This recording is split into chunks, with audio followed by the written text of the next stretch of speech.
A Faint Heart, a short story by Fyodor Dostoevsky. Under the same roof, in the same flat, on the same fourth story, lived two young men, colleagues in the service, Arkady Ivanovich Nefedovich and Vasya Shumkov. The author, of course, feels the necessity of explaining to the reader why one is given his full title, while the other's name is abbreviated, if only that such a mode of expression may not be regarded as unseemly and rather familiar.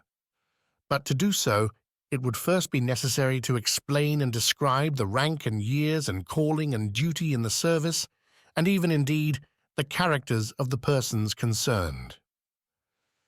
And since there are so many writers who begin in that way, the author of the proposed story, solely in order to be unlike them, that is, some people will perhaps say entirely on account of his boundless vanity, decides to begin straight away with action. Having completed this introduction, he begins. Towards 6 o'clock on New Year's Eve, Shumkov returned home. Arkady Ivanovich, who was lying on the bed, woke up and looked at his friend with half-closed eyes. He saw that Vasia had on his very best trousers and a very clean shirt front. That, of course, struck him. Where had Vasia to go like that? And he had not dined at home either. Meanwhile, Shumkov had lighted a candle, and Arkady Ivanovich guessed immediately that his friend was intending to wake him accidentally. Vasia did, in fact, clear his throat twice, walked twice up and down the room, and at last, quite accidentally, let the pipe, which he had begun filling in the corner by the stove, slip out of his hands. Arkady Ivanovich laughed to himself. "Vasia, give over pretending," he said. "Arkasha, you are not asleep?" "I really cannot say for certain. It seems to me I am not." "Oh, Arkasha, how are you, dear boy?" Well, brother. You don't know what I have to tell you?" "I certainly don't know. Come here." As though expecting this, Vasia went up to him at once, not at all anticipating, however, treachery from Arkady Ivanovich. The other seized him very adroitly by the arms, turned him over, held him down, and began, as it is called, strangling his victim, and apparently this proceeding afforded the light-hearted Arkady Ivanovich great satisfaction. "Caught!" he cried. "Caught! Arkasha, what are you about? Let me go. For goodness sake, let me go. I shall crumple my dress coat." "As though that mattered. What do you want with a dress coat? Why were you so confiding as to put yourself in my hands? Tell me, where have you been? Where have you dined?" "Arkasha, for goodness sake, let me go." "Where have you dined?" "Why, it's about that I want to tell you." "Tell away, then." "But first let me go." "Not a bit of it. I won't let you go till you tell me." "Arkasha! But do you understand, I can't. It is utterly impossible," cried Vasia, helplessly wriggling out of his friend's powerful clutches. "You know there are subjects." "How subjects?" "Why, subjects that you can't talk about in such a position without losing your dignity. It's utterly impossible. It would make it ridiculous, and this is not a ridiculous matter. It is important." "Here, he's going in for being important. That's a new idea. You tell me so as to make me laugh. That's how you must tell me. I don't want anything important, or else you are no true friend of mine. Do you call yourself a friend? Eh? Arkasha, I really can't. Well, I don't want to hear—" "Well, Arkasha," began Vasia, lying across the bed and doing his utmost to put all the dignity possible into his words. "Arkasha, if you like, I will tell you. Only—" "Well, what?" "Well, I am engaged to be married." Without uttering another word, Arkady Ivanovich took Vasia up in his arms like a baby, though the latter was by no means short, but rather long and thin, and began dexterously carrying him up and down the room, pretending that he was hushing him to sleep. "I'll put you in your swaddling clothes, Master Bridegroom," he kept saying. But seeing that Vasia lay in his arms, not stirring or uttering a word, he thought better of it at once, and reflecting that the joke had gone too far, set him down in the middle of the room and kissed him on the cheek in the most genuine and friendly way. Vasia, you are not angry? Arkasha, listen. Come, it's New Year's Eve. Oh, I'm all right, but why are you such a madman, such a scatterbrain? How many times I've told you, Arkasha, it's really not funny at all. Oh, well, you are not angry. Oh, I'm all right. Am I ever angry with anyone? But you have wounded me, do you understand? But how have I wounded you? In what way? I come to you as to a friend, with a full heart, to pour out my soul to you, to tell you of my happiness. What happiness? Why don't you speak? Oh, well, I am going to get married, Vasia answered with vexation, for he really was a little exasperated. You're going to get married, so you really mean it, Arkasha cried at the top of his voice. No, but what's this? He talks like this and his tears are flowing. Vasia, my little Vasia, don't, my little son. Is it true, really? And Arkady Ivanovitch flew to hug him again. Well, do you see how it is now? Said Vasia. You are kind, of course, you are a friend. I know that. I come to you with such joy, such rapture, and all of a sudden I have to disclose all the joy of my heart, all my rapture struggling across the bed in an undignified way. You understand, Arkasha, Vasia went on, half laughing. You see, it made it seem comic, and in a sense, I did not belong to myself at that minute. I could not let this be slighted. What's more, if you had asked me her name, I swear I would sooner you killed me than have answered you. But Vasia, why did you not speak? You should have told me all about it sooner, and I would not have played the fool, cried Arkady Ivanovitch in genuine despair. Come, that's enough, that's enough. Of course, that's how it is. You know what it all comes from my having a good heart. What vexes me is that I could not tell you as I wanted to, making you glad and happy, telling you nicely and initiating you into my secret properly. Really, Arkasha, I love you so much that I believe if it were not for you, I shouldn't be getting married, and in fact, I shouldn't be living in this world at all. Arkady Ivanovitch, who was excessively sentimental, cried and laughed at once as he listened to Vasia. Vasia did the same.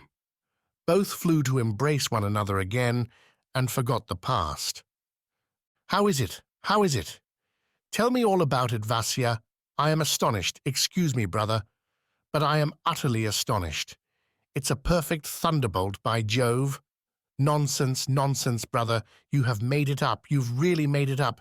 You are telling fibs, cried Arkady Ivanovitch, and he actually looked into Vasia's face with genuine uncertainty, but seeing in it the radiant confirmation of a positive intention of being married as soon as possible, threw himself on the bed and began rolling from side to side in ecstasy till the walls shook. Vasia, sit here, he said at last, sitting down on the bed.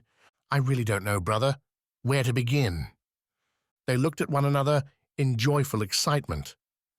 Who is she, Vasia? The Artemyevs, Vasia pronounced in a voice weak with emotion. No? Well, I did buzz into your ears about them at first, and then I shut up. And you noticed nothing. Ah, Arkasha, if you knew how hard it was to keep it from you. But I was afraid to speak. I thought it would all go wrong, and you know I was in love, Arkasha. My God, my God! You see, this was the trouble, he began, pausing continually from agitation. She had a suitor a year ago, but he was suddenly ordered somewhere. I knew him. He was a fellow, bless him. Well, he did not write at all. He simply vanished. They waited and waited, wondering what it meant. 4 months ago he suddenly came back married and has never set foot within their doors. It was coarse, shabby, and they had no one to stand up for them. She cried and cried, poor girl, and I fell in love with her. Indeed, I had been in love with her long before, all the time. I began comforting her and was always going there. Well, and I really don't know how it has all come about. only she came to love me. A week ago, I could not restrain myself. I cried, I sobbed, and told her everything. Well, that I love her. Everything, in fact. I am ready to love you too, Vasily Petrovitch, only I am a poor girl. Don't make a mock of me. I don't dare to love anyone. Well, brother, you understand. You understand. On that we got engaged on the spot. I kept thinking and thinking and thinking and thinking. I said to her, "How are we to tell your mother?" She said, "It will be hard. Wait a little. She's afraid. And now maybe she would not let you have me. She keeps crying, too." Without telling her, I blurted it out to her mother today. Lizanka fell on her knees before her. I did the same. Well, she gave us her blessing. "Arkasha, Arkasha, my dear fellow, we will live together. No, I won't part from you for anything." "Vasia, look at you as I may, I can't believe it. I don't believe it, I swear. I keep feeling as though— Listen, how can you be engaged to be married? How is it I didn't know, eh? Do you know, Vasia? I will confess it to you now. I was thinking of getting married myself, but now, since you're going to be married, it is just as good. Be happy. Be happy." "Brother, I feel so light-hearted now. There is such sweetness in my soul," said Vasia, getting up and pacing about the room excitedly. "Don't you feel the same? We shall be poor, of course, but we shall be happy, and you know it is not a wild fancy. Our happiness is not a fairy tale. We shall be happy in reality." "Vasia, Vasia, listen." "What?" said Vasia, standing before Arkady Ivanovitch. "The idea occurs to me. I am really afraid to say it to you. Forgive me, and settle my doubts. What are you going to live on? You know I am delighted that you are going to be married, of course. I am delighted, and I don't know what to do with myself, but what are you going to live on? Eh?" "Oh, good heavens! What a fellow you are, Arkasha," said Vasia, looking at Nefedovitch in profound astonishment. "What do you mean? Even her old mother, even she did not think of that for 2 minutes when I put it all clearly before her." "You had better ask what they are living on. They have 500 rubles a year between the three of them. The pension, which is all they have since the father died. She and her old mother and her little brother, whose schooling is paid for out of that income too. That is how they live. It's you and I are the capitalists. Some good years it works out to as much as 700 for me." "I say, Vasia, excuse me. I really— You know, I'm only thinking how to prevent things going wrong. How do you mean 700? It's only 300. 300! And Yulian Mastakovich? Have you forgotten him?"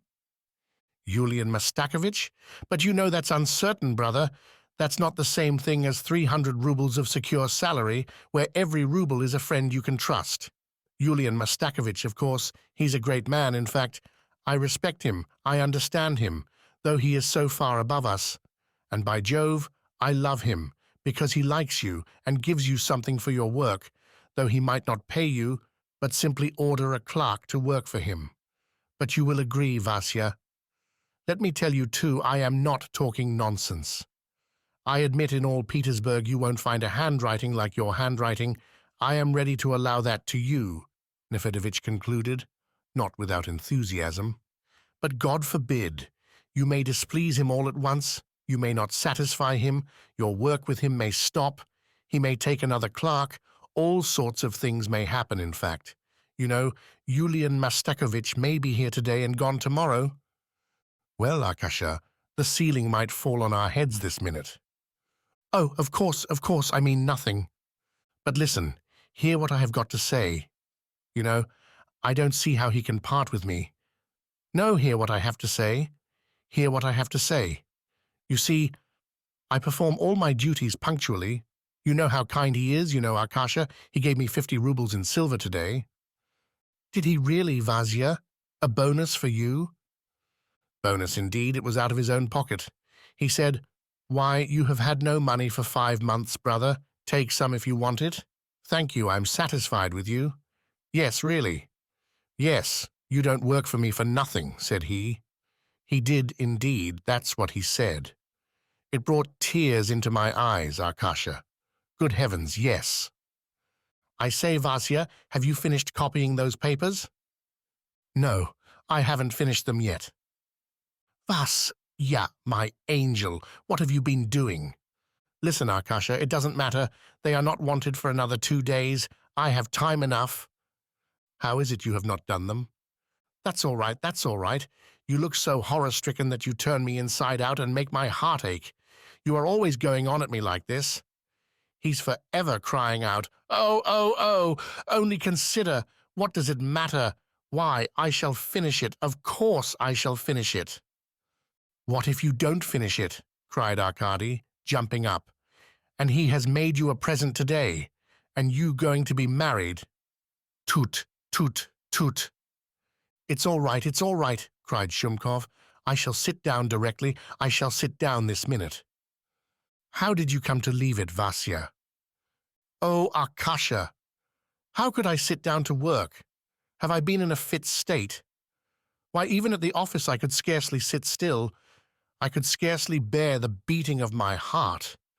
Oh, now I shall work all night, and I shall work all tomorrow night, and the night after too, and I shall finish it. Is there a great deal left? Don't hinder me, for goodness sake. Don't hinder me. Hold your tongue. Arkady Ivanovitch went on tiptoe to the bed and sat down, then suddenly wanted to get up, but was obliged to sit down again, remembering that he might interrupt him. Though he could not sit still for excitement, it was evident that the news had thoroughly upset him, and the first thrill of delight had not yet passed off. He glanced at Shumkov. The latter glanced at him, smiled, and shook his finger at him. Then, frowning severely, as though all his energy and the success of his work depended upon it, fixed his eyes on the papers. It seemed that he, too, could not yet master his emotion. He kept changing his pen, fidgeting in his chair, rearranging things, and setting to work again. But his hand trembled and refused to move. Arkasha, I've talked to them about you, he cried suddenly, as though he had just remembered it. Yes, cried Arkasha. I was just wanting to ask you that. Well? Well, I'll tell you everything afterwards. Of course, it is my own fault, but it quite went out of my head that I didn't mean to say anything till I had written 4 pages. But I thought of you and of them. I really can't write, brother. I keep thinking about you. Vasia smiled. A silence followed. Phew! What a horrid pen! Cried Shumkov, flinging it on the table in vexation. He took another. Vasia, listen, 1 word. Well, make haste, and for the last time. Have you a great deal left to do? Ah, brother. Vasia frowned, as though there could be nothing more terrible and murderous in the whole world than such a question. A lot, a fearful lot. Do you know, I have an idea. What? Oh, never mind, go on writing. Why, what? It's past 6, Vasia. Here Nefertovitch smiled and winked slyly at Vasia, though with a certain timidity, not knowing how Vasia would take it. Well, what is it? Said Vasia, throwing down his pen, looking him straight in the face and actually turning pale with excitement. Do you know what? For goodness sake, what is it? I tell you what, you are excited. You won't get much done. Stop. I have it. Listen, said Nefertovitch, jumping up from the bed in delight, preventing Vasia from speaking and doing his utmost to ward off all objections. First of all, you must get calm. You must pull yourself together, mustn't you? Arkasha, cried Vasia, jumping up from his chair. I will work all night, I will really. Of course, you won't go to bed till morning. I won't go to bed. I won't go to bed at all. No, that won't do. You must sleep. Go to bed at 5. I will call you at 8. Tomorrow is a holiday. You can sit and scribble away all day long. Then the night and... But have you a great deal left to do? Yes, look. Vasia, quivering with excitement and suspense, showed the manuscript. "Look! I say, brother, that's not much." "My dear fellow, there's some more of it," said Vasia, looking very timidly at Neferevich, as though the decision whether he was to go or not depended upon the latter. "How much?" "2 signatures." "Well, what's that? Come, I tell you what. We shall have time to finish it. By Jove, we shall." "Arkasha!" "Vasia, listen. Tonight, on New Year's Eve, everyone is at home with his family. You and I are the only ones without a home or relations. Oh, Vasia!" Neferevich clutched Vasia and hugged him in his leonine arms. "Arkasha, it's settled. Vasia, boy, I only wanted to say this. You see, Vasia, listen, bandy-legs, listen." Arkady stopped with his mouth open because he could not speak for delight. Vasia held him by the shoulders, gazed into his face, and moved his lips as though he wanted to speak for him. "Well," he brought out at last, "introduce me to them today." "Arkady, let us go to tea there. I tell you what, we won't even stay to see in the new year. We'll come away earlier," cried Vasia with genuine inspiration. "That is, we'll go for 2 hours, neither more nor less. And then separation till I have finished." "Vasia, boy! Arkady!" 3 minutes later, Arkady was dressed in his best. Vasia did nothing but brush himself because he had been in such haste to work that he had not changed his trousers. They hurried out into the street, each more pleased than the other. Their way lay from the Petersburg side to Kolomna. Arkady Ivanovich stepped out boldly and vigorously, so that from his walk alone one could see how glad he was at the good fortune of his friend, who was more and more radiant with happiness. Vasia trotted along with shorter steps, though his deportment was none the less dignified. Arkady Ivanovich, in fact, had never seen him before to such advantage. At that moment, he actually felt more respect for him, and Vasia's physical defect, of which the reader is not yet aware, Vasia was slightly deformed, which always called forth a feeling of loving sympathy in Arkady Ivanovich's kind heart, contributed to the deep tenderness the latter felt for him at this moment, a tenderness of which Vasia was in every way worthy. Arkady Ivanovich felt ready to weep with happiness, but he restrained himself. "Where are you going? Where are you going, Vasia? It is nearer this way," he cried, seeing that Vasia was making in the direction of Voznesenky. "Hold your tongue, Arkasha." "It really is nearer, Vasia." "Do you know what, Arkasha?" Vasia began mysteriously, in a voice quivering with joy. "I tell you what, I want to take Lizanka a little present." "What sort of present?" "At the corner here, brother, is Madame Leroux's, a wonderful shop." "Well?" "A cap, my dear, a cap. I saw such a charming little cap today. I inquired, I was told it was the Faison Manon Lescaut, a delightful thing. Cherry-colored ribbons, and if it is not dear, Arkasha, even if it is dear." "I think you are superior to any of the poets, Vasia. Come along." They ran along, and 2 minutes later went into the shop. They were met by a black-eyed Frenchwoman with curls, who, from the first glance at her customers, became as joyous and happy as they, even happier, if one may say so. Vasia was ready to kiss Madame Leroux in his delight. "Arkasha," he said in an undertone, casting a casual glance at all the grand and beautiful things on little wooden stands on the huge table. "Lovely things? What's that? What's this? This one, for instance. This little sweet, do you see?" Vasia whispered, pointing to a charming cap further away, which was not the one he meant to buy, because he had already from afar descried and fixed his eyes upon the real famous one standing at the other end. He looked at it in such a way that one might have supposed someone was going to steal it, or as though the cap itself might take wings and fly into the air just to prevent Vasia from obtaining it. "Look," said Arkady Ivanovich, pointing to one, "I think that's better." "Well, Arkasha, that does you credit.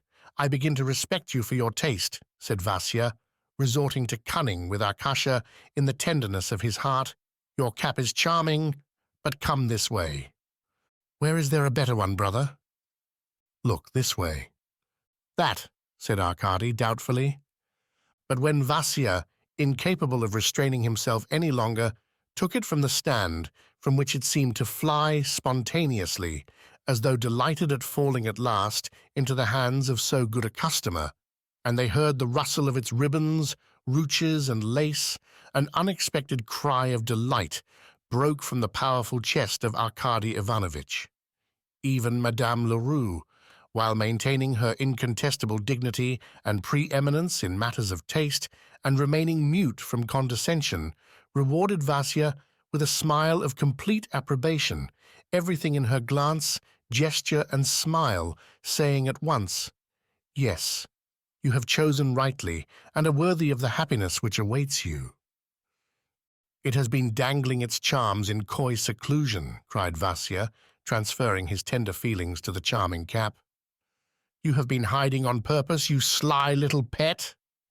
And he kissed it. That is the air surrounding it, for he was afraid to touch his treasure. "Retiring as true worth and virtue," Arkady added enthusiastically, quoting humorously from a comic paper he had read that morning. "Well, Vasia." "Hurrah, Arkasha! You are witty today. I predict you will make a sensation, as women say. Madame Leroux, Madame Leroux." "What is your pleasure?" "Dear Madame Leroux."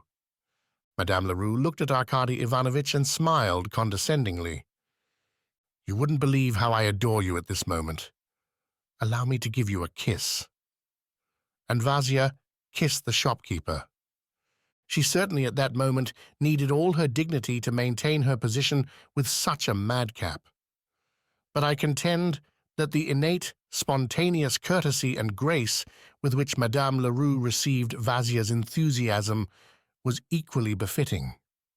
She forgave him, and how tactfully, how graciously she knew how to behave in the circumstances. How could she have been angry with Vasia? "Madame Leroux, how much?" 5 rubles in silver," she answered, straightening herself with a new smile. "And this one, Madame Leroux," said Arkady Ivanovitch, pointing to his choice. "That one is 8 rubles. There you see, there you see. Come, Madame Leroux, tell me which is nicer, more graceful, more charming, which of them suits you best?" "The second is richer, but your choice, c'est plus coquet." "Then we will take it." Madame Leroux took a sheet of very delicate paper, pinned it up, and the paper with the cap wrapped in it seemed even lighter than the paper alone. Vasia took it carefully, almost holding his breath, bowed to Madame Leroux, said something else very polite to her, and left the shop. "I am a lady's man. I was born to be a lady's man," said Vasia, laughing a little noiseless, nervous laugh and dodging the passers-by, whom he suspected of designs for crushing his precious cap. "Listen, Arkady, brother," he began a minute later, and there was a note of triumph, of infinite affection in his voice. "Arkady, I am so happy, I am so happy." "Vasia, how glad I am, dear boy." "No, Arkasha, no. I know that there is no limit to your affection for me, but you cannot be feeling 1/100th part of what I am feeling at this moment. My heart is so full, so full. Arkasha, I am not worthy of such happiness. I feel that I am conscious of it." "Why has it come to me?" he said, his voice full of stifled sobs. "What have I done to deserve it? Tell me. Look what lots of people, what lots of tears, what sorrow, what workaday life without a holiday, while I am loved by a girl like that. But you will see her yourself immediately. You will appreciate her noble heart. I was born in a humble station. Now I have a grade in the service and an independent income, my salary. I was born with a physical defect. I am a little deformed. See, she loves me as I am. Yulian Mastakovich was so kind, so attentive, so gracious today. He does not often talk to me. He came up to me. "Well, how goes it, Vasia?" Yes, really, he called me Vasia. Are you going to have a good time for the holiday, eh? He laughed. Well, the fact is, Your Excellency, I have work to do. But then I plucked up courage and said, and maybe I shall have a good time too, Your Excellency. I really said it. He gave me the money on the spot. Then he said a couple of words more to me. Tears came into my eyes, brother. I actually cried, and he too seemed touched. He patted me on the shoulder and said, Feel always, Vasya, as you feel this now. Vasia paused for an instant. Arkady Ivanovich turned away, and he too wiped away a tear with his fist. And, Vasia went on, I have never spoken to you of this, Arkady. Arkady, you make me so happy with your affection. Without you I could not live. No, don't say anything, Arkady. Let me squeeze your hand. Let me... You... Again, Vasia could not finish. Arkady Ivanovich longed to throw himself on Vasia's neck, but as they were crossing the road and heard almost in their ears a shrill, Hi! There! They ran frightened and excited to the pavement. Arkady Ivanovich was positively relieved. He set down Vasia's outburst of gratitude to the exceptional circumstances of the moment. He was vexed. He felt that he had done so little for Vasia hitherto. He felt actually ashamed of himself when Vasia began thanking him for so little. But they had all their lives before them, and Arkady Ivanovich breathed more freely. The Artemievs had quite given up expecting them. The proof of it was that they had already sat down to tea, and the old, it seems, are sometimes more clear-sighted than the young, even when the young are so exceptional. Lizanka had very earnestly maintained, He isn't coming, Mamma. I feel in my heart he is not coming. While her mother, on the contrary, declared that she had a feeling that he would certainly come, that he would not stay away, that he would run round, that he could have no office work now, on New Year's Eve. Even as Lizanka opened the door, she did not in the least expect to see them, and greeted them breathlessly, with her heart throbbing like a captured bird's, flushing and turning as red as a cherry, a fruit which she wonderfully resembled. Good heavens, what a surprise it was! What a joyful "oh" broke from her lips. "Deceiver, my darling!" she cried, throwing her arms round Vasia's neck. But imagine her amazement, her sudden confusion. Just behind Vasia, as though trying to hide behind his back, stood Arkady Ivanovich, a trifle out of countenance. It must be admitted that he was awkward in the company of women, very awkward indeed. In fact, on one occasion, something occurred. But of that later. You must put yourself in his place, however. There was nothing to laugh at. He was standing in the entry, in his goloshes and overcoat, and in a cap with flaps over the ears, which he would have hastened to pull off. But he had, all twisted round in a hideous way, a yellow knitted scarf, which, to make things worse, was knotted at the back. He had to disentangle all this, to take it off as quickly as possible, to show himself to more advantage, for there is no one who does not prefer to show himself to advantage. And then, Vasia, vexatious, insufferable Vasia, of course always the same dear kind Vasia, but now insufferable, ruthless Vasia. "Here," he shouted, "Lizanka, I have brought you my Arkady. What do you think of him? He is my best friend. Embrace him. Kiss him, Lizanka. Give him a kiss in advance. Afterwards, you will know him better. You can take it back again." Well, what I ask you was Arkady Ivanovich to do, and he had only untwisted half of the scarf so far. I really am sometimes ashamed of Vasia's excess of enthusiasm. It is, of course, the sign of a good heart. But it's awkward, not nice. At last, both went in. The mother was unutterably delighted to make Arkady Ivanovich's acquaintance. She had heard so much about him. But she did not finish. A joyful "oh" ringing musically through the room interrupted her in the middle of a sentence. Good heavens! Lizanka was standing before the cap, which had suddenly been unfolded before her gaze. She clasped her hands with the utmost simplicity, smiling such a smile. Oh, heavens! Why had not Madame Leroux an even lovelier cap? Oh, heavens! But where could you find a lovelier cap? It was quite first-rate. Where could you get a better one? I mean it seriously. This ingratitude on the part of lovers moves me, in fact, to indignation and even wounds me a little. Why, look at it for yourself, reader. Look, what could be more beautiful than this little love of a cap? Come, look at it. But no, my strictures are uncalled for. They had by now all agreed with me. It had been a momentary aberration, the blindness, the delirium of feeling. I am ready to forgive them. But then you must look. You must excuse me, kind reader, I am still talking about the cap. Made of tulle, light as a feather, a broad cherry-colored ribbon covered with lace passing between the tulle and the ruche, and at the back 2 wide, long ribbons. They would fall down a little below the nape of the neck.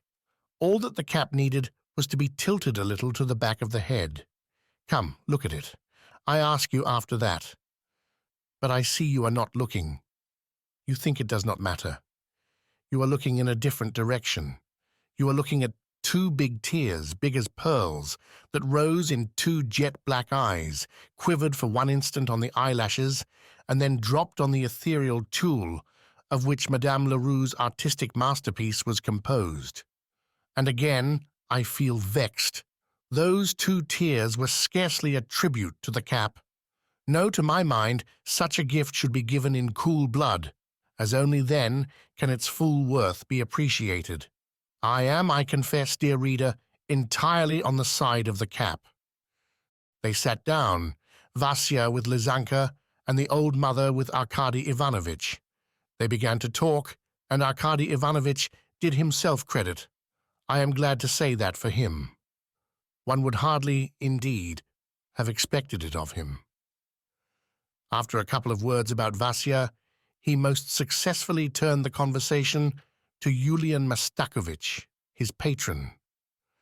And he talked so cleverly that the subject was not exhausted for an hour.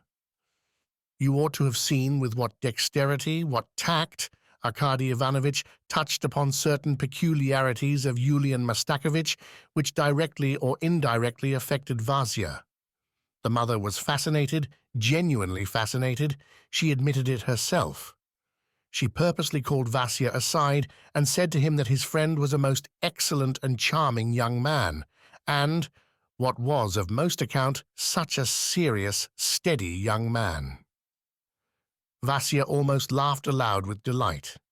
He remembered how the serious Arkady had tumbled him on his bed for a quarter of an hour. Then the mother signed to Vasia to follow her quietly and cautiously into the next room. It must be admitted that she treated Lizanka rather unfairly. She behaved treacherously to her daughter, in the fullness of her heart, of course, and showed Vasia on the sly the present Lizanka was preparing to give him for the new year. It was a paper case, embroidered in beads and gold in a very choice design. On one side was depicted a stag, absolutely lifelike, running swiftly and so well done. On the other side was the portrait of a celebrated general, also an excellent likeness. I cannot describe Vasia's raptures. Meanwhile, time was not being wasted in the parlor. Lizanka went straight up to Arkady Ivanovitch. She took his hand, she thanked him for something, and Arkady Ivanovitch gathered that she was referring to her precious Vasia. Lizanka was indeed deeply touched.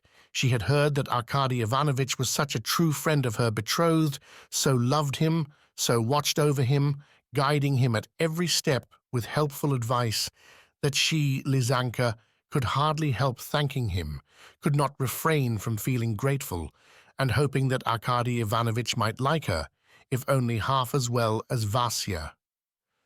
Then she began questioning him as to whether Vasia was careful of his health, expressed some apprehensions in regard to his marked impulsiveness of character and his lack of knowledge of men and practical life.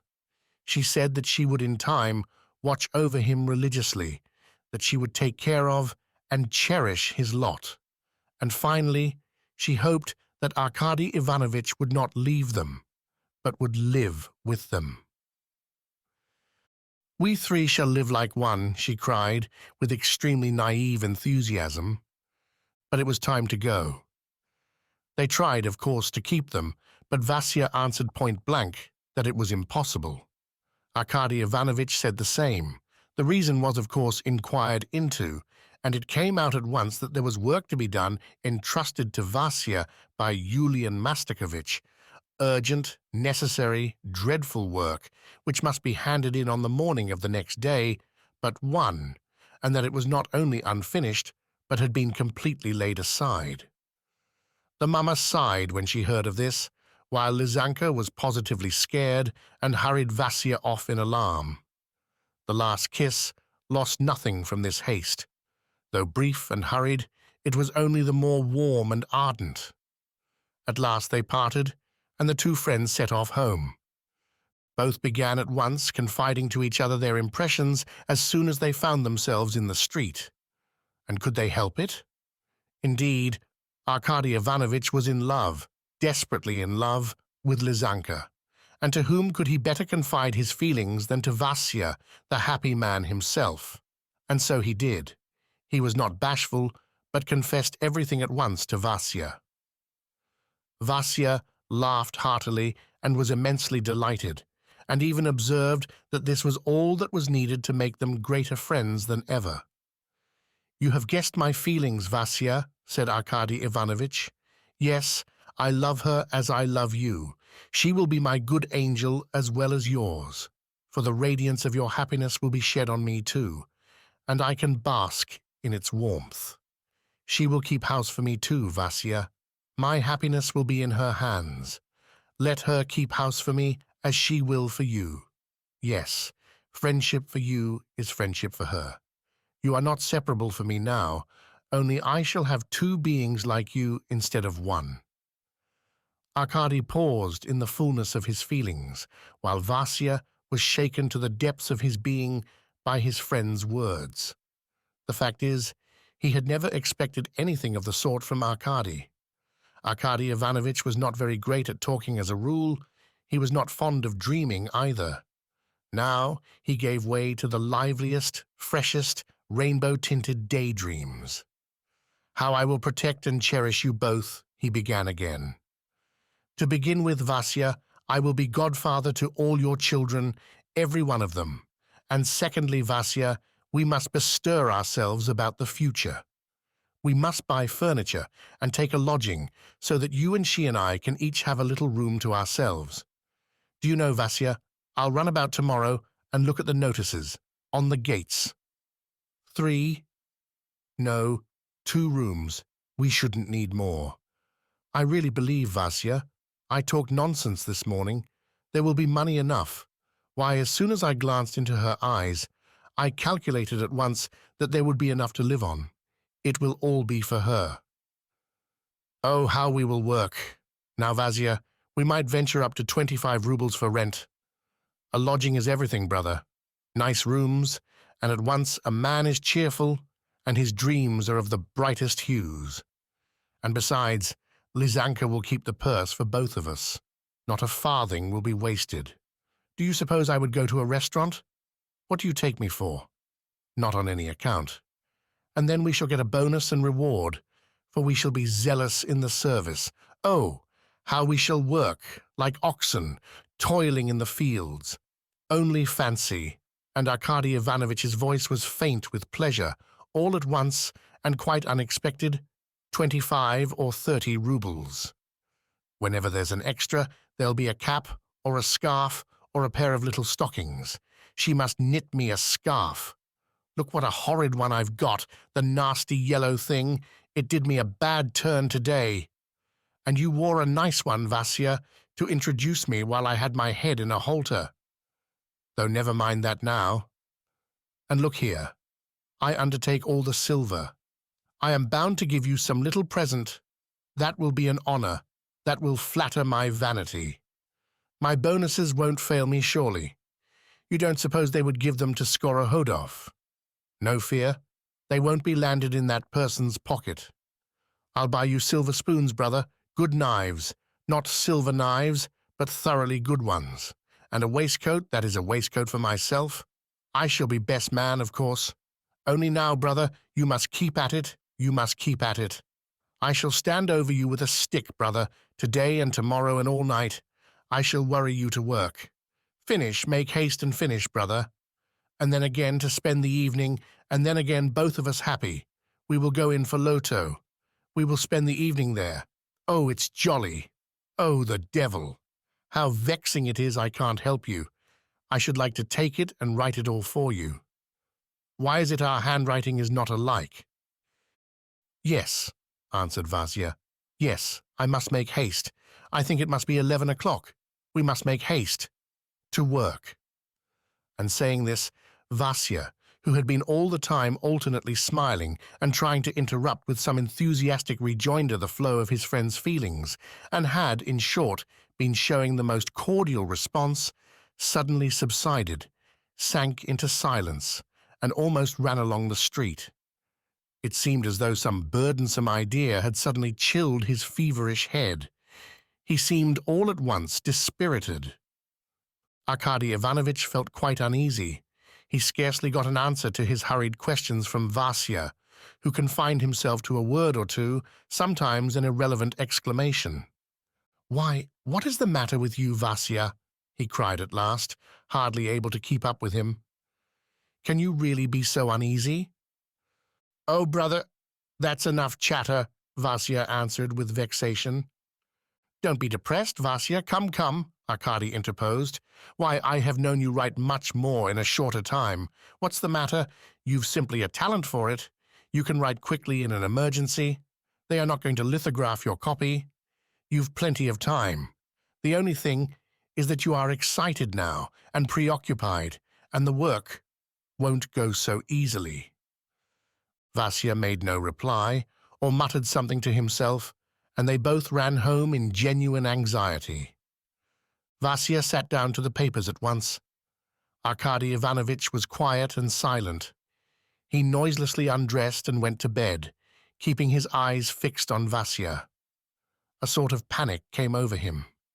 What is the matter with him, he thought to himself, looking at Vasia's face that grew whiter and whiter, at his feverish eyes, at the anxiety that was betrayed in every movement he made.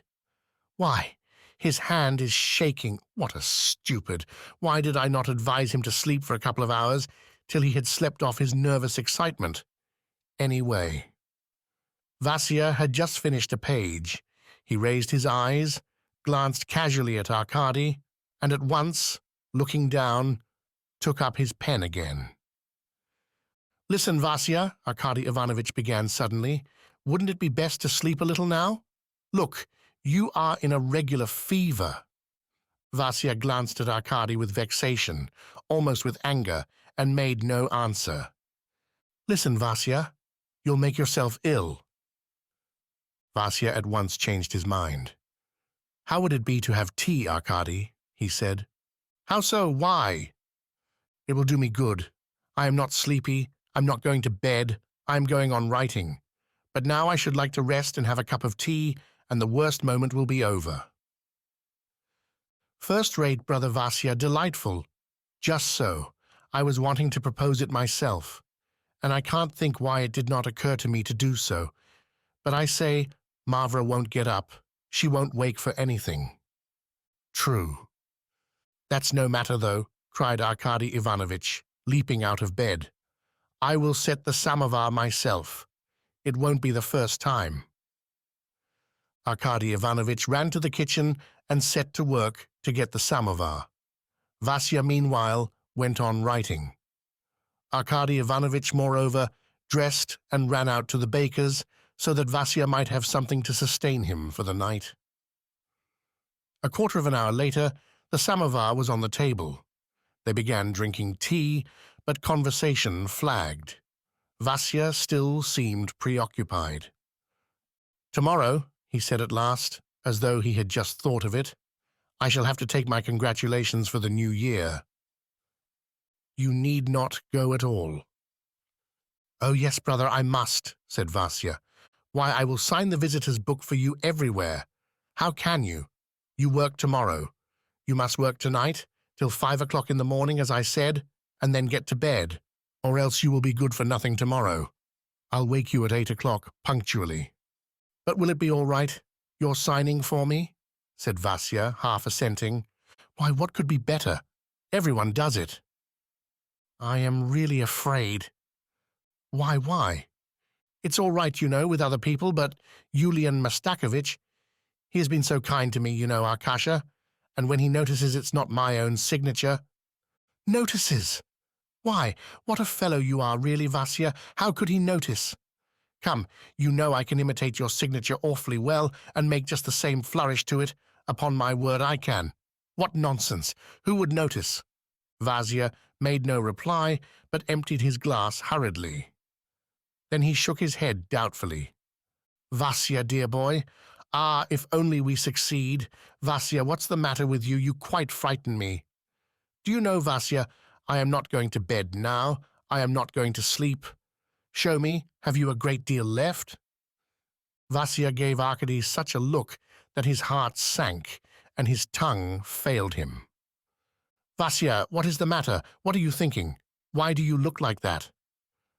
Arkady, I really must go tomorrow to wish Yulian Mastakovich a happy new year.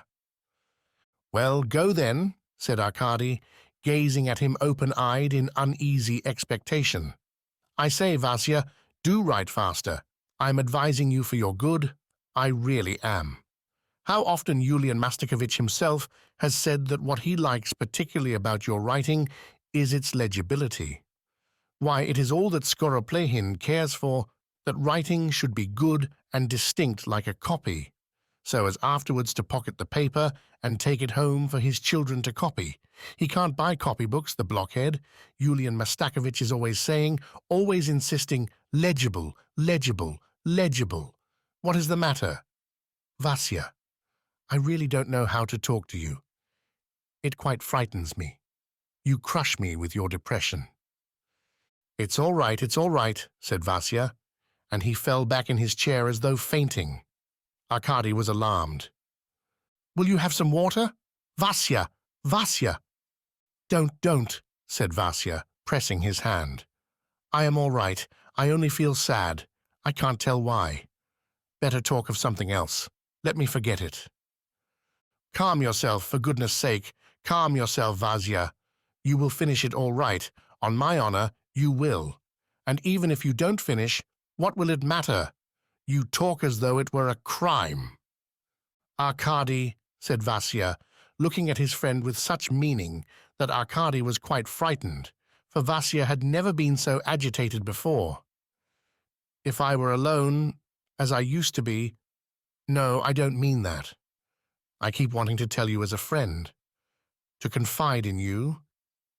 But why worry you, though? You see, Arkady, to some much is given, others do a little thing as I do. Well, if gratitude, appreciation is expected of you, and you can't give it— Vasia, I don't understand you in the least. I have never been ungrateful, Vasia went on softly as though speaking to himself. But if I am incapable of expressing all I feel, it seems, Arkady, as though I am really ungrateful, and that's killing me. What next? What next? As though gratitude meant nothing more than your finishing that copy in time? Just think what you're saying, Vasia. Is that the whole expression of gratitude? Vasia sank into silence at once and looked open-eyed at Arkady, as though his unexpected argument had settled all his doubts. He even smiled, but the same melancholy expression came back to his face at once. Arkady, taking this smile as a sign that all his uneasiness was over, and the look that succeeded it as an indication that he was determined to do better, was greatly relieved. Well, brother Arkasha, you will wake up, said Vasia. Keep an eye on me. If I fall asleep, it will be dreadful. I'll set to work now. Arkasha? What? Oh, it's nothing, I meant— Vasia settled himself and said no more. Arkady got into bed. Neither of them said one word about their friends, the Artemyevs. Perhaps both of them felt that they had been a little to blame, and that they ought not to have gone for their jaunt when they did. Arkady soon fell asleep, still worried about Vasia. To his own surprise, he woke up exactly at 8 o'clock in the morning. Vasia was asleep in his chair with the pen in his hand, pale and exhausted. The candle had burnt out. Mavra was busy getting the samovar ready in the kitchen. "Vasia, Vasia!" Arkady cried in alarm. "When did you fall asleep?" Vasia opened his eyes and jumped up from his chair. "Oh!" he cried. "I must have fallen asleep." He flew to the papers. Everything was right. All were in order. There was not a blot of ink nor spot of grease from the candle on them. "I think I must have fallen asleep about 6 o'clock," said Vasia. "How cold it is in the night. Let us have tea and I will go on again." "Do you feel better?" Yes. I'm all right. I'm all right now." "A happy new year to you, Brother Vasia." "And to you too, brother. The same to you, dear boy." They embraced each other. Vasia's chin was quivering and his eyes were moist. Arkady Ivanovitch was silent. He felt sad. They drank their tea hastily. "Arkady, I've made up my mind. I'm going myself to Yulian Mastakovich." "Why, he wouldn't notice." "But my conscience feels ill at ease, brother." "But you know it's for his sake you are sitting here. It's for his sake you are wearing yourself out." "Enough." "Do you know what, brother? I'll go round and see—" "Whom?" asked Vasia. "The Artemyevs. I'll take them your good wishes for the new year as well as mine." "My dear fellow? Well, I'll stay here, and I see it's a good idea of yours. I shall be working here. I shan't waste my time. Wait 1 minute. I'll write a note." "Yes, do, brother, do. There's plenty of time. I've still to wash and shave and to brush my best coat. Well, Vasia, we are going to be contented and happy. Embrace me, Vasia." "Ah, if only we may, brother. Does Mr. Shumkov live here?" They heard a child's voice on the stairs. "Yes, my dear, yes," said Mavra, showing the visitor in. "What's that? What is it?" cried Vasia, leaping up from the table and rushing to the entry. "Petinka, you!" "Good morning. I have the honor to wish you a happy new year, Vasily Petrovitch," said a pretty boy of 10 years old with curly black hair. "Sister sends you her love, and so does Mama, and Sister told me to give you a kiss for her." Vasia caught the messenger up in the air and printed a long, enthusiastic kiss on his lips, which were very much like Lizanka's. "Kiss him, Arkady," he said, handing Petya to him, and without touching the ground, the boy was transferred to Arkady Ivanovitch's powerful and eager arms. "Will you have some breakfast, dear?" "Thank you, very much. We have had it already. We got up early today. The others have gone to church. Sister was 2 hours curling my hair and pomading it, washing me and mending my trousers, for I tore them yesterday playing with Sashka in the street. We were snowballing. Well. So she dressed me up to come and see you, and then pomaded my head, and then gave me a regular kissing. She said, 'Go to Vasia, wish him a happy new year, and ask whether they are happy, whether they had a good night, and—' to ask something else.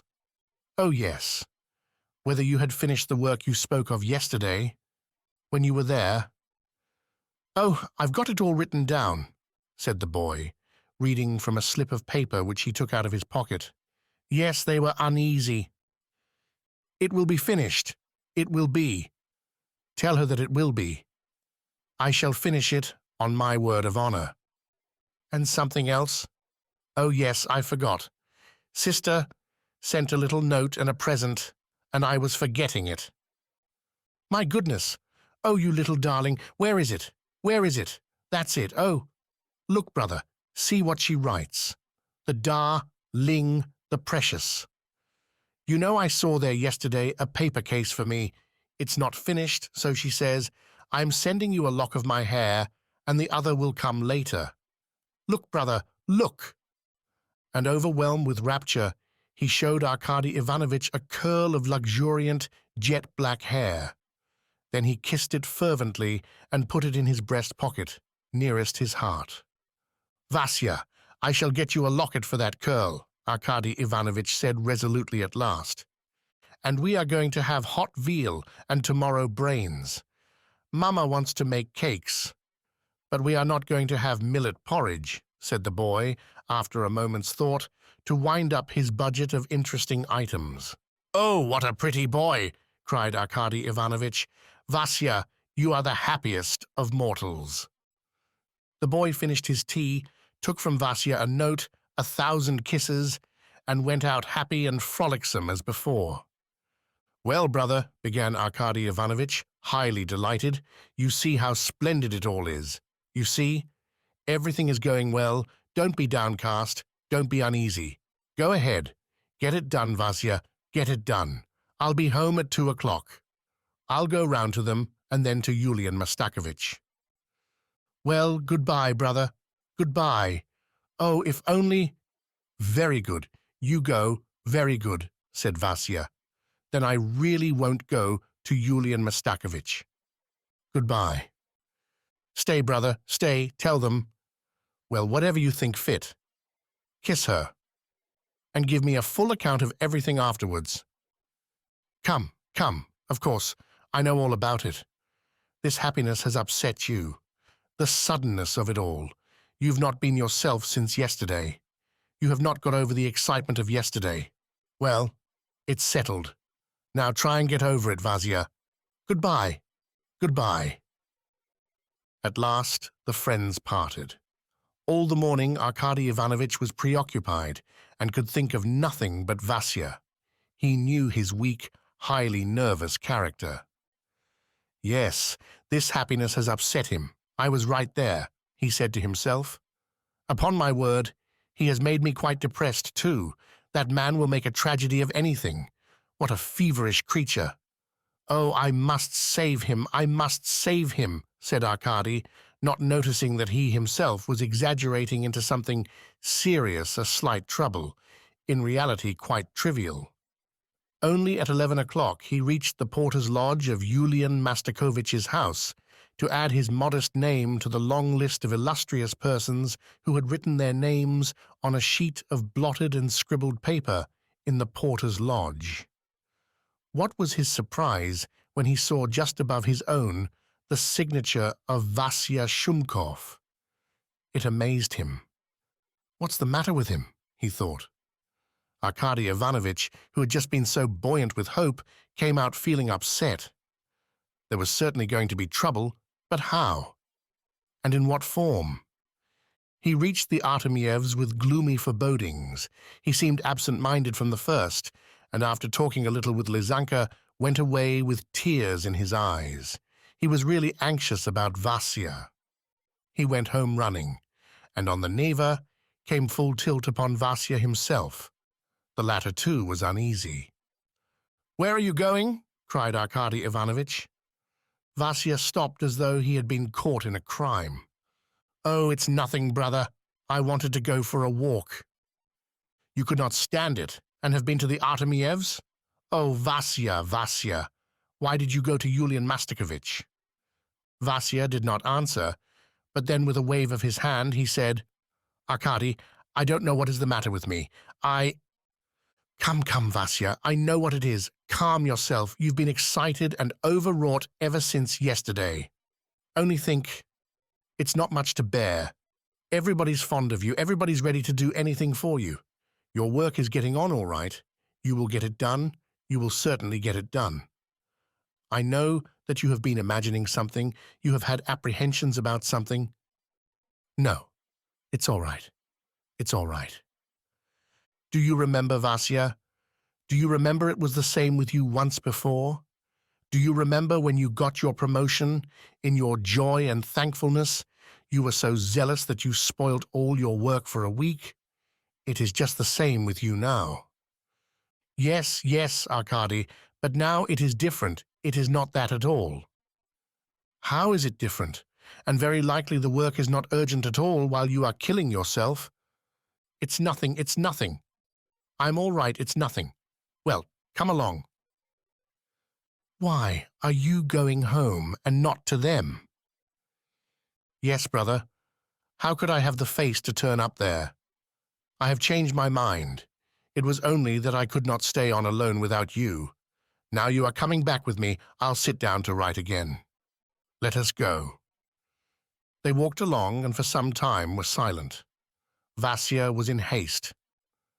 Why don't you ask me about them? Said Arkady Ivanovitch. Oh, yes. Well, Arkasha, what about them? Vasia, you are not like yourself. Oh, I'm all right, I'm all right. Tell me everything, Arkasha, said Vasia in an imploring voice, as though to avoid further explanations.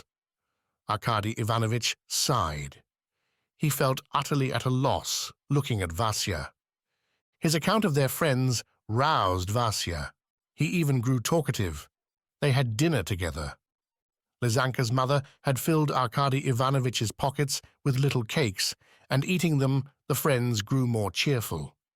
After dinner, Vasia promised to take a nap, so as to sit up all night. He did, in fact, lie down.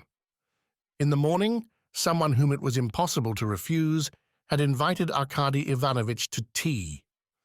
The friends parted. Arkady promised to come back as soon as he could, by 8 o'clock if possible. The 3 hours of separation seemed to him like 3 years. At last he got away and rushed back to Vasia. When he went into the room, he found it in darkness. Vasia was not at home. He asked Mavra.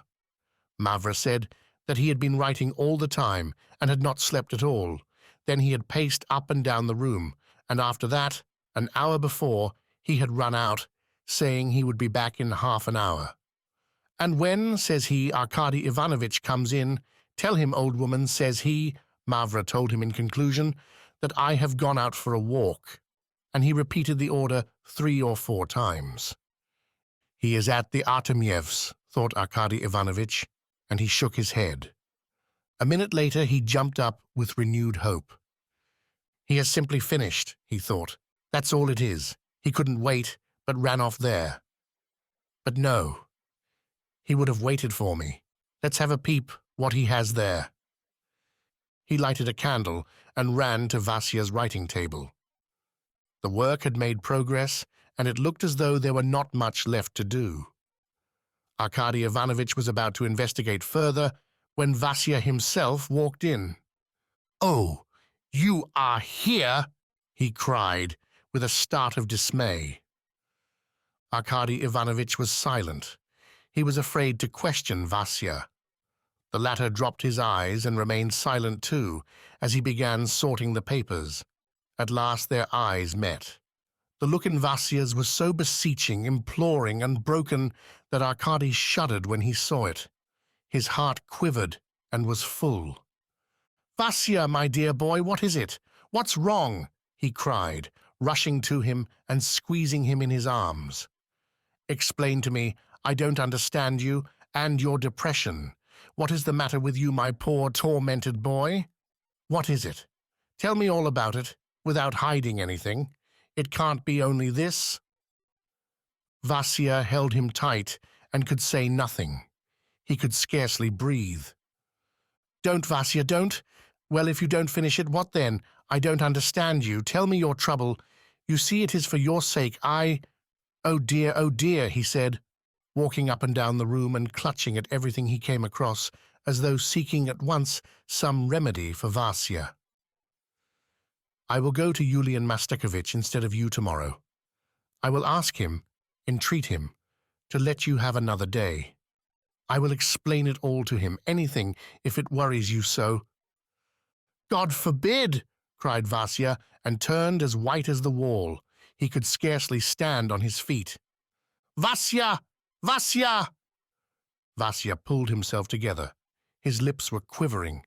He tried to say something, but could only convulsively squeeze Arkady's hand in silence. His hand was cold.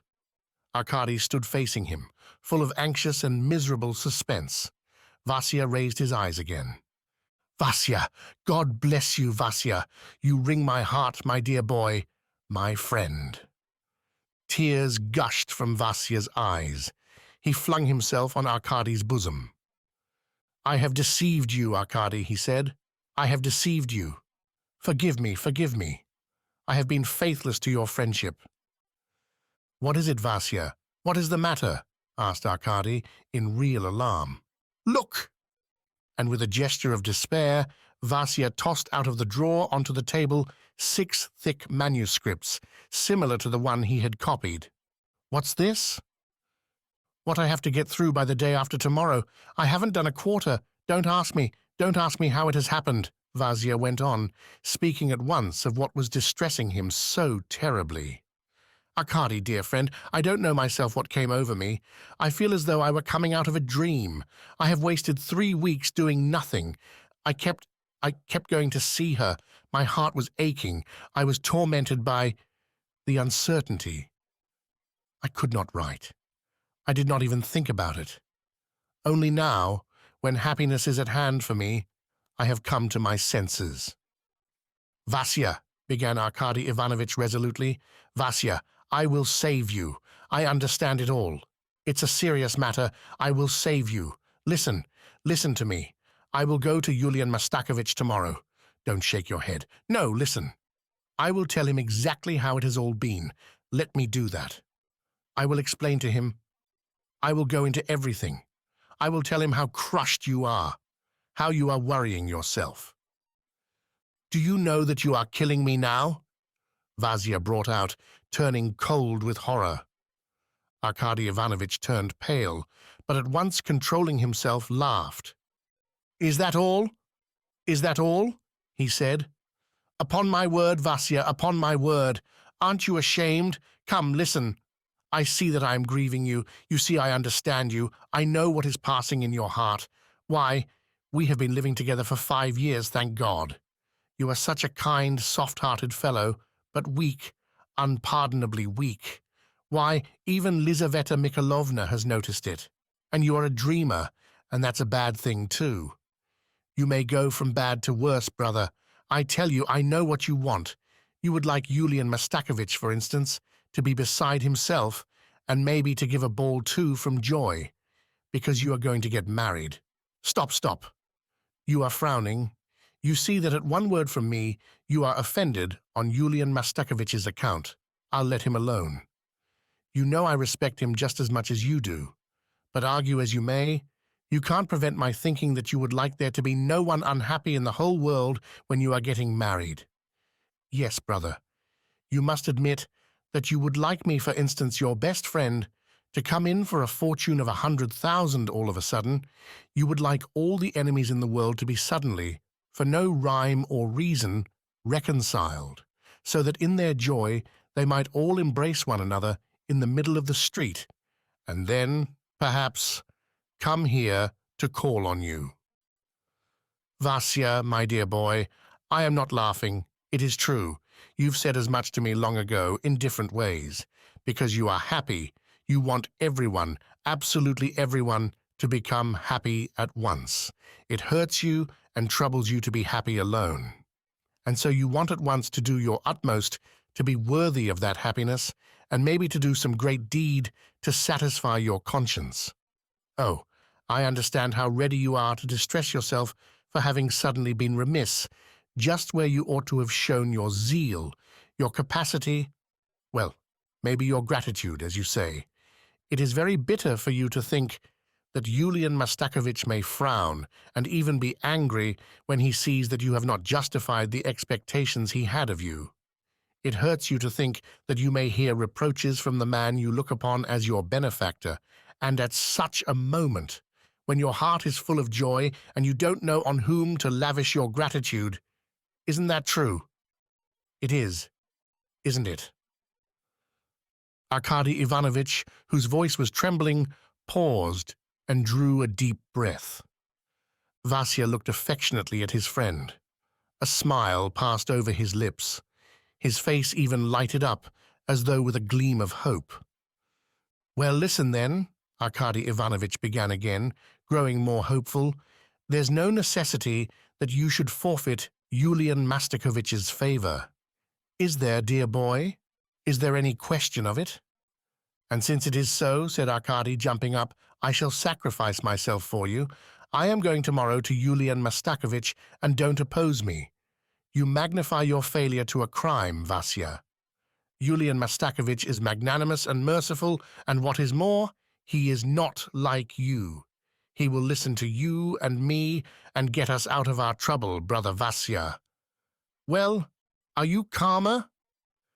Vasia pressed his friend's hands with tears in his eyes. Hush, hush, Arkady, he said. The thing is settled. I haven't finished so very well. If I haven't finished, I haven't finished, and there's no need for you to go. I will tell him all about it. I will go myself. I am calmer now. I am perfectly calm. Only you mustn't go. But listen. Vasia, my dear boy, Arkady Ivanovitch cried joyfully, I judged from what you said. I am glad that you have thought better of things and have recovered yourself. But whatever may befall you, whatever happens, I am with you, remember that. I see that it worries you to think of my speaking to Yulian Mastakovich, and I won't say a word, not a word. You shall tell him yourself. You see, you shall go tomorrow. Oh no, you had better not go. You'll go on writing here, you see, and I'll find out about this work, whether it is very urgent or not, whether it must be done by the time or not, and if you don't finish it in time, what will come of it?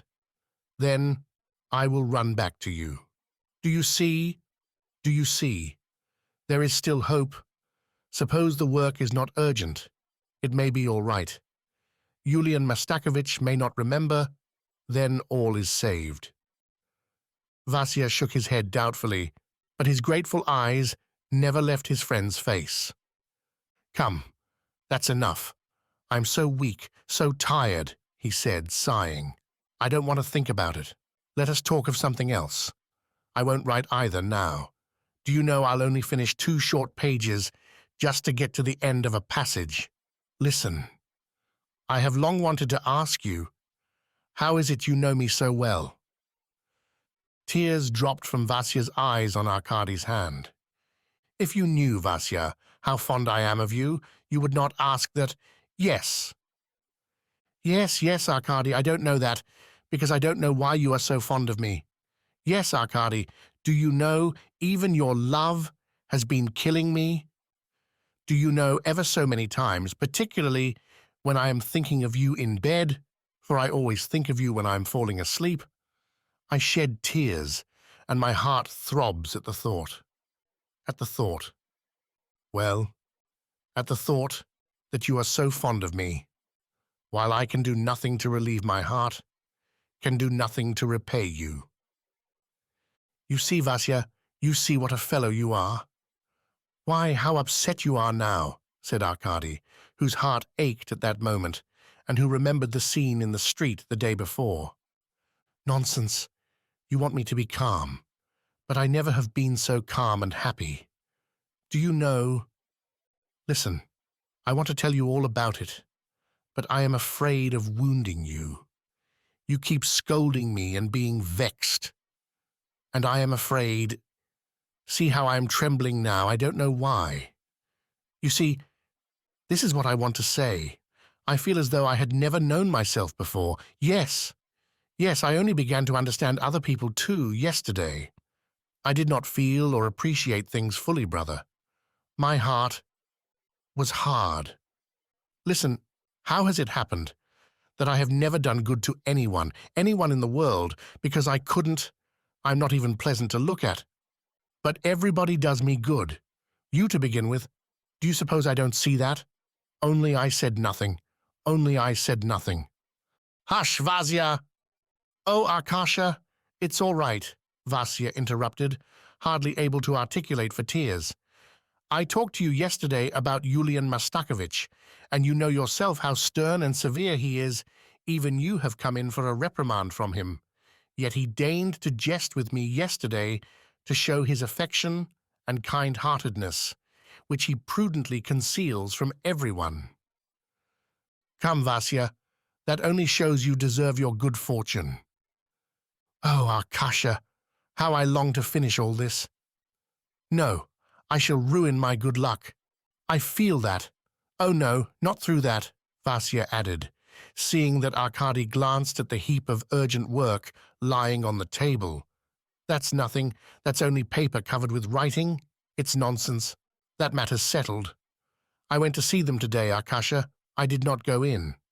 I felt depressed and sad. I simply stood at the door. She was playing the piano. I listened. You see, Arkady, he went on, dropping his voice, I did not dare to go in. I say, Vasia, what is the matter with you? You look at one so strangely. Oh, it's nothing. I feel a little sick. My legs are trembling. It's because I sat up last night. Yes, everything looks green before my eyes. It's here. Here. He pointed to his heart. He fainted. When he came to himself, Arkady tried to take forcible measures. He tried to compel him to go to bed. Nothing would induce Vasia to consent. He shed tears, wrung his hands, wanted to write, was absolutely set on finishing his 2 pages. To avoid exciting him, Arkady let him sit down to the work. Do you know, said Vasia, as he settled himself in his place, an idea has occurred to me. There is hope. He smiled to Arkady, and his pale face lighted up with a gleam of hope. I will take him what is done the day after tomorrow. About the rest, I will tell a lie. I will say it has been burnt, that it has been sopped in water, that I have lost it, that in fact I have not finished it. I cannot lie. I will explain, do you know what? I'll explain to him all about it. I will tell him how it was that I could not. I'll tell him about my love. He has got married himself just lately. He'll understand me. I will do it all, of course, respectfully, quietly. He will see my tears and be touched by them. Yes, of course you must go. You must go and explain to him. But there's no need of tears. Tears for what? Really, Vasia, you quite scare me. Yes, I'll go. But now let me write. Let me write, Arkasha. I am not interfering with anyone. Let me write. Arkady flung himself on the bed. He had no confidence in Vasia, no confidence at all. Vasia was capable of anything, but to ask forgiveness, for what? How? That was not the point. The point was that Vasia had not carried out his obligations, that Vasia felt guilty in his own eyes, felt that he was ungrateful to destiny, that Vasia was crushed, overwhelmed by happiness, and thought himself unworthy of it. That, in fact, he was simply trying to find an excuse to go off his head on that point, and that he had not recovered from the unexpectedness of what had happened the day before. That's what it is, thought Arkady Ivanovitch. I must save him. I must reconcile him to himself. He will be his own ruin. He thought, and resolved to go at once next day to Yulian Mastakovich and to tell him all about it. Vasia was sitting writing. Arkady Ivanovitch, worn out, lay down to think things over again and only woke at daybreak. Damnation! Again! He cried, looking at Vasia. The latter was still sitting writing. Arkady rushed up to him, seized him, and forcibly put him to bed. Vasia was smiling. His eyes were closing with sleep. He could hardly speak. I wanted to go to bed, he said. Do you know, Arkady, I have an idea. I shall finish. I made my pen go faster. I could not have sat at it any longer. Wake me at 8 o'clock. Without finishing his sentence, he dropped asleep and slept like the dead. Mavra, said Arkady Ivanovitch to Mavra, who came in with the tea. He asked to be waked in an hour. Don't wake him on any account. Let him sleep 10 hours if he can. Do you understand? I understand, sir. Don't get the dinner. Don't bring in the wood. Don't make a noise, or it will be the worse for you. If he asks for me, tell him I have gone to the office. Do you understand? I understand, bless you, sir. Let him sleep and welcome. I am glad my gentlemen should sleep well, and I take good care of their things. And about that cup that was broken, and you blamed me, your honor. It wasn't me. It was poor Pussy broke it. I ought to have kept an eye on her. Shh, you confounded thing, I said. Hush! Be quiet! Be quiet! Arkady Ivanovich followed Mavra out into the kitchen, asked for the key, and locked her up there. Then he went to the office. On the way, he considered how he could present himself before Yulian Mastakovich and whether it would be appropriate and not impertinent. He went into the office timidly and timidly inquired whether His Excellency were there. Receiving the answer that he was not and would not be, Arkady Ivanovich instantly thought of going to his flat, but reflected very prudently that if Yulian Mastakovich had not come to the office, he would certainly be busy at home. He remained. The hours seemed to him endless. Indirectly, he inquired about the work entrusted to Shumkov, but no one knew anything about this. All that was known was that Yulian Mastakovich did employ him on special jobs, but what they were, no one could say. At last it struck 3 o'clock, and Arkady Ivanovich rushed out, eager to get home. In the vestibule he was met by a clerk, who told him that Vasily Petrovich Shumkov had come about 1 o'clock and asked, the clerk added, whether you were here, and whether Yulian Mastakovich had been here. Hearing this, Arkady Ivanovich took a sledge and hastened home beside himself with alarm. Shumkov was at home. He was walking about the room in violent excitement. Glancing at Arkady Ivanovich, he immediately controlled himself, reflected, and hastened to conceal his emotion. He sat down to his papers without a word. He seemed to avoid his friend's questions, seemed to be bothered by them, to be pondering to himself on some plan, and deciding to conceal his decision because he could not reckon further on his friend's affection. This struck Arkady, and his heart ached with a poignant and oppressive pain. He sat on the bed and began turning over the leaves of some book, the only one he had in his possession, keeping his eye on poor Vasia. But Vasia remained obstinately silent, writing and not raising his head. So passed several hours, and Arkady's misery reached an extreme point. At last, at 11 o'clock, Vasia lifted his head and looked with a fixed, vacant stare at Arkady. Arkady waited. 2 or 3 minutes passed. Vasia did not speak. "Vasia!" cried Arkady. Vasia made no answer. "Vasia!" he repeated, jumping up from the bed. "Vasia, what is the matter with you? What is it?" he cried, running up to him. Vasia raised his eyes and again looked at him with the same vacant, fixed stare. "He's in a trance," thought Arkady, trembling all over with fear. He seized a bottle of water, raised Vasia, poured some water on his head, moistened his temples, rubbed his hands in his own, and Vasia came to himself. "Vasia, Vasia!" cried Arkady, unable to restrain his tears. "Vasia, save yourself! Rouse yourself! Rouse yourself!" He could say no more, but held him tight in his arms. A look as of some oppressive sensation passed over Vasia's face. He rubbed his forehead and clutched at his head, as though he were afraid it would burst. "I don't know what is the matter with me," he added at last. "I feel torn to pieces. Come, it's all right, it's all right. Give over, Arkady. Don't grieve," he repeated, looking at him with sad, exhausted eyes. "Why be so anxious? Come." You comforting me," cried Arkady, whose heart was torn. "Vasia," he said at last, "lie down and have a little nap, won't you? Don't wear yourself out for nothing.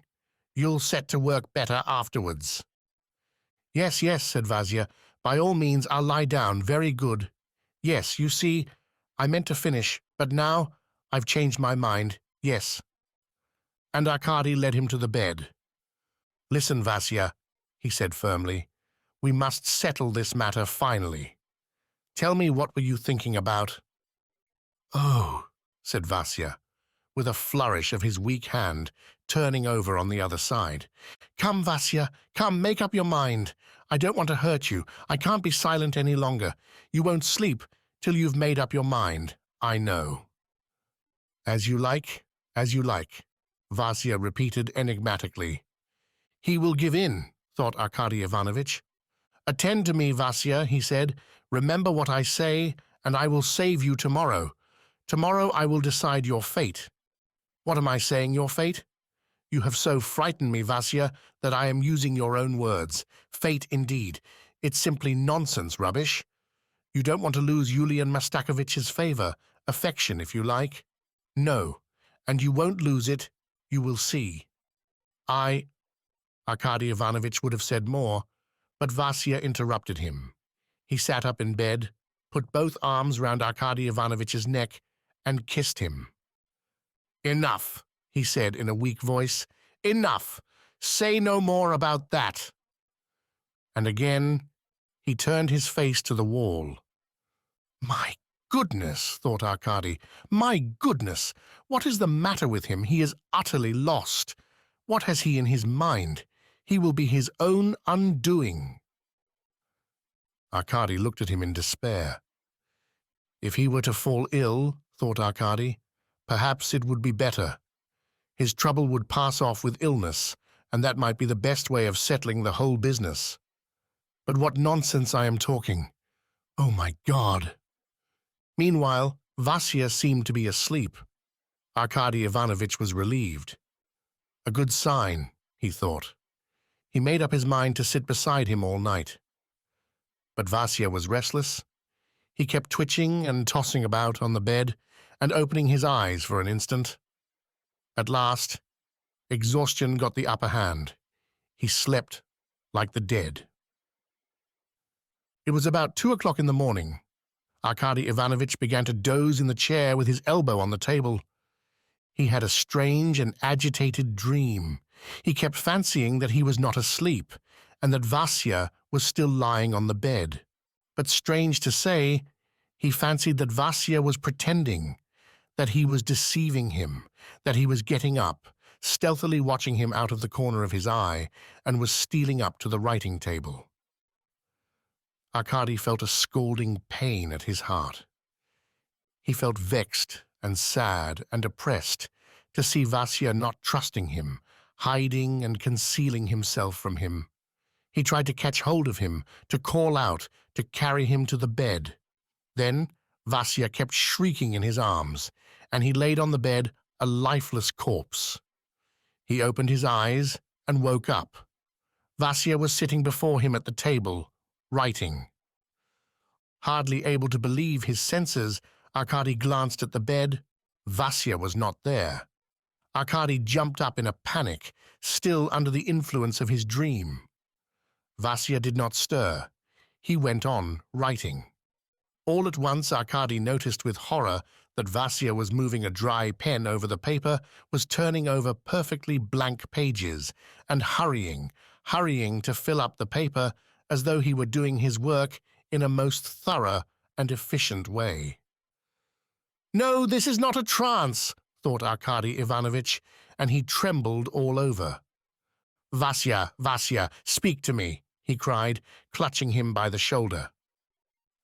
But Vasia did not speak. He went on as before, scribbling with a dry pen over the paper.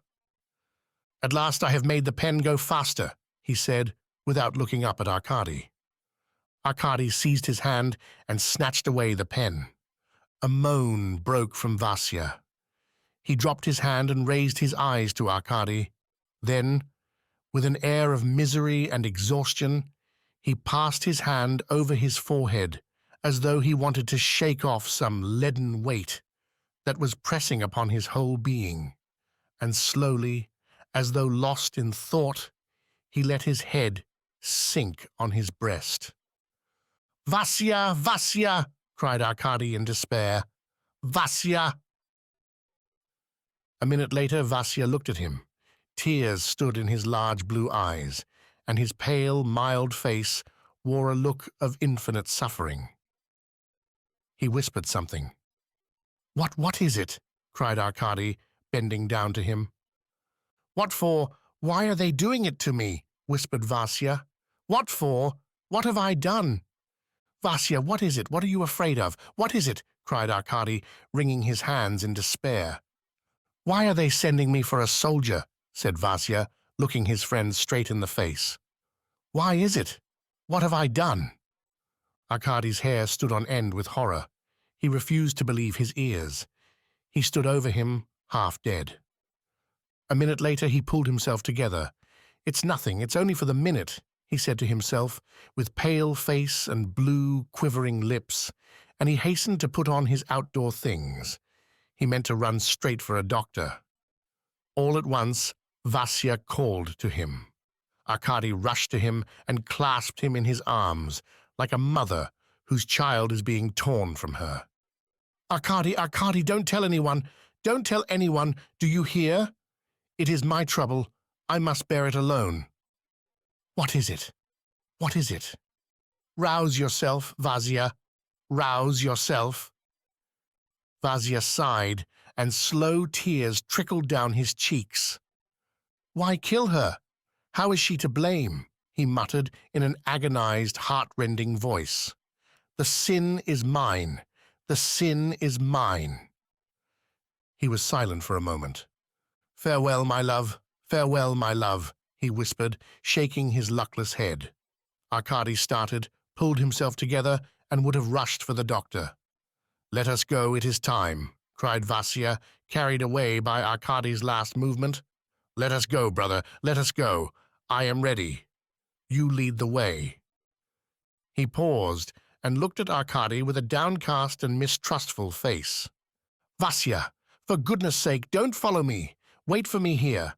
I will come back to you directly, said Arkady Ivanovitch, losing his head and snatching up his cap to run for a doctor. Vasia sat down at once.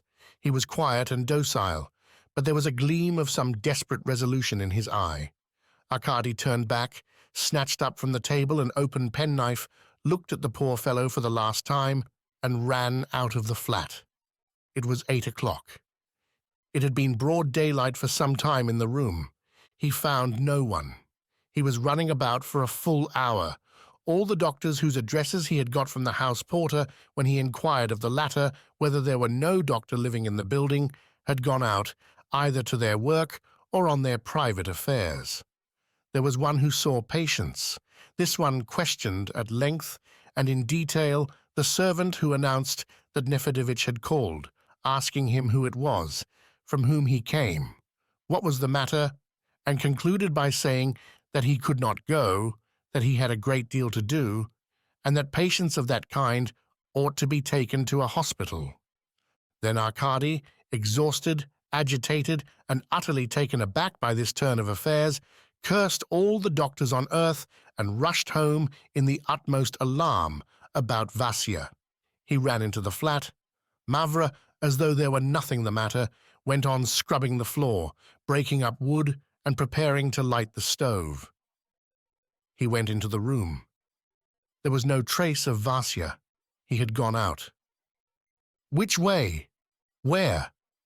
Where will the poor fellow be off to? Thought Arkady, frozen with terror.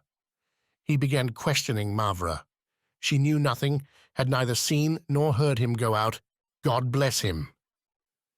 Nefedevich rushed off to the Artemievs. It occurred to him for some reason that he must be there. It was 10 o'clock by the time he arrived.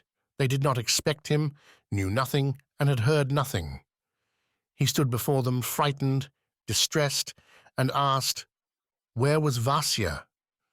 The mother's legs gave way under her. She sank back on the sofa. Lizanka, trembling with alarm, began asking what had happened. What could he say? Arkady Ivanovitch got out of it as best he could, invented some tale which of course was not believed, and fled, leaving them distressed and anxious. He flew to his department that he might not be too late there, and he let them know that steps might be taken at once. On the way, it occurred to him that Vasia would be at Yulian Mastakovich's. That was more likely than anything. Arkady had thought of that first of all, even before the Artemievs.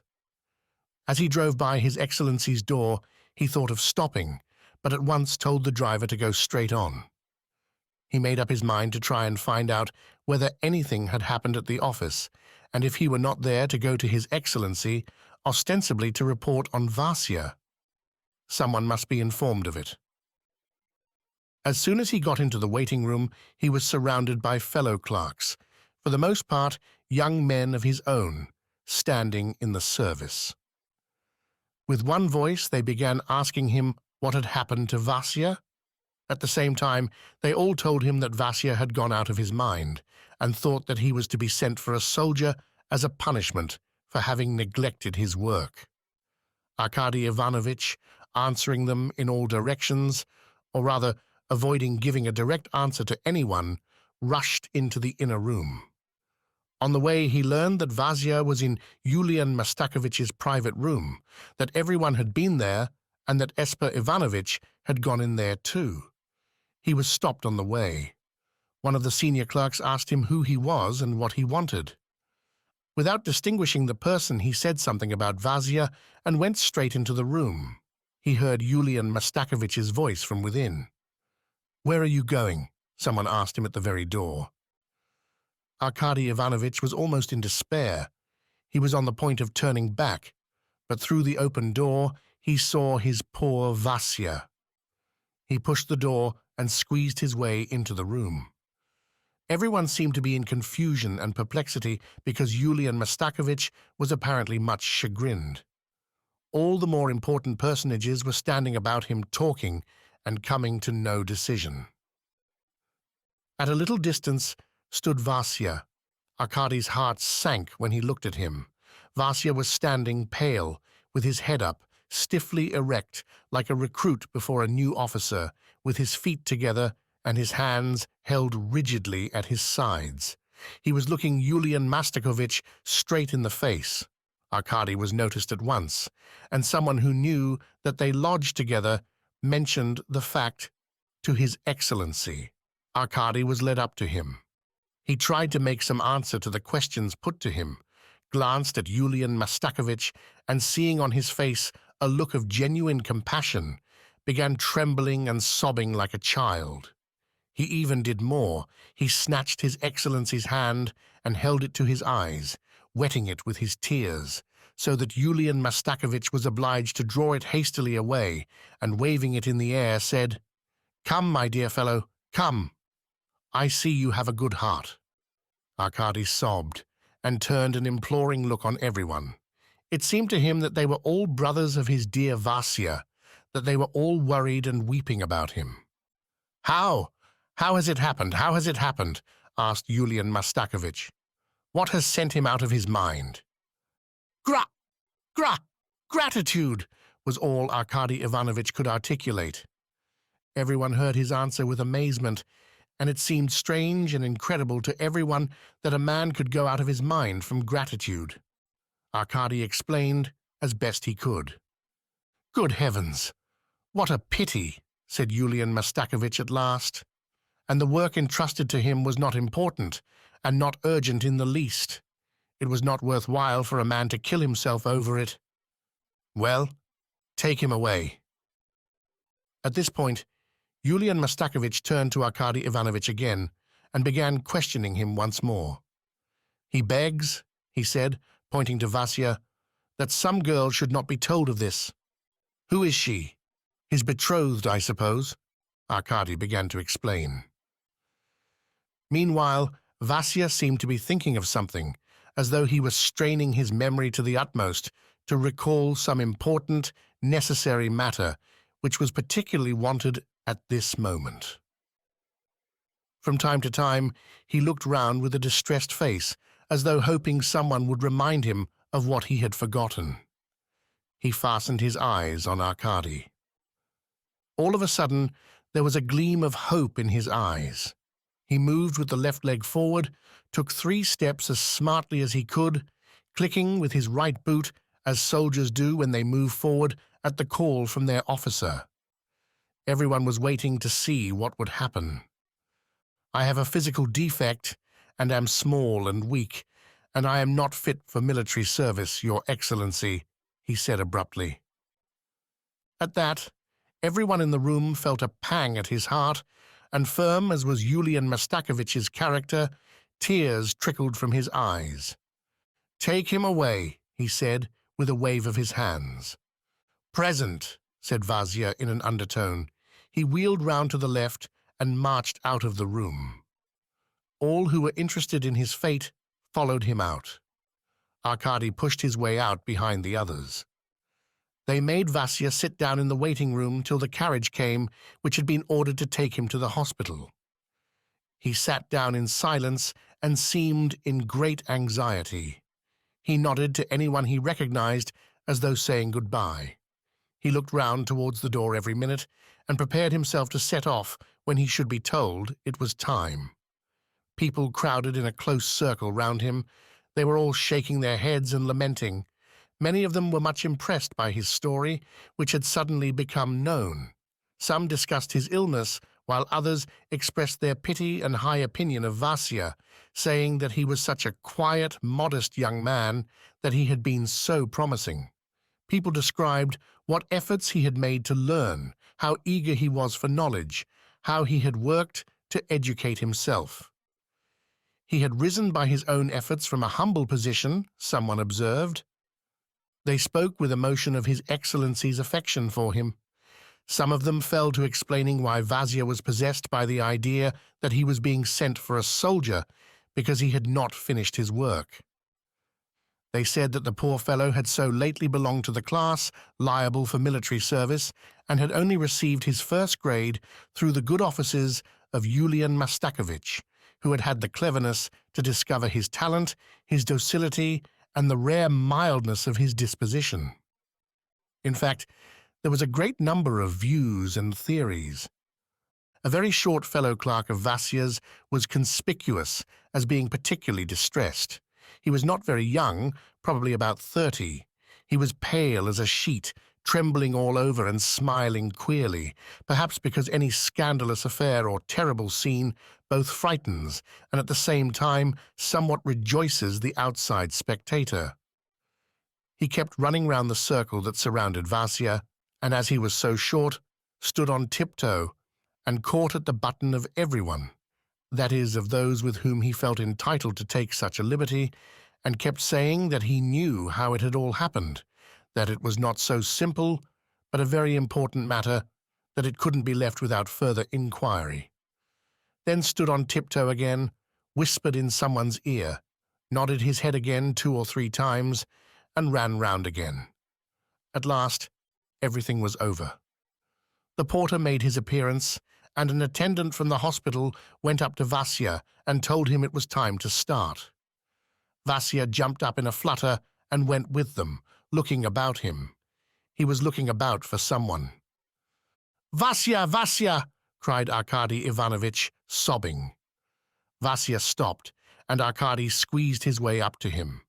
They flung themselves into each other's arms in a last bitter embrace. It was sad to see them. What monstrous calamity was wringing the tears from their eyes? What were they weeping for? What was their trouble? Why did they not understand one another? "Here, here, take it. Take care of it," said Shumkov, thrusting a paper of some kind into Arkady's hand. "They will take it away from me. Bring it me later on. Bring it. Take care of it." Vasia could not finish. They called to him. He ran hurriedly downstairs, nodding to everyone, saying goodbye to everyone. There was despair in his face. At last he was put in the carriage and taken away. Arkady made haste to open the paper. It was Liza's curl of black hair, from which Vasia had never parted. Hot tears gushed from Arkady's eyes. Oh, poor Liza. When office hours were over, he went to the Artemyevs. There is no need to describe what happened there. Even Petya, little Petya, though he could not quite understand what had happened to dear Vasia, went into a corner, hid his face in his little hands, and sobbed in the fullness of his childish heart. It was quite dusk when Arkady returned home. When he reached the Neva, he stood still for a minute and turned a keen glance up the river into the smoky, frozen thickness of the distance, which was suddenly flushed crimson with the last purple and blood-red glow of sunset still smouldering on the misty horizon.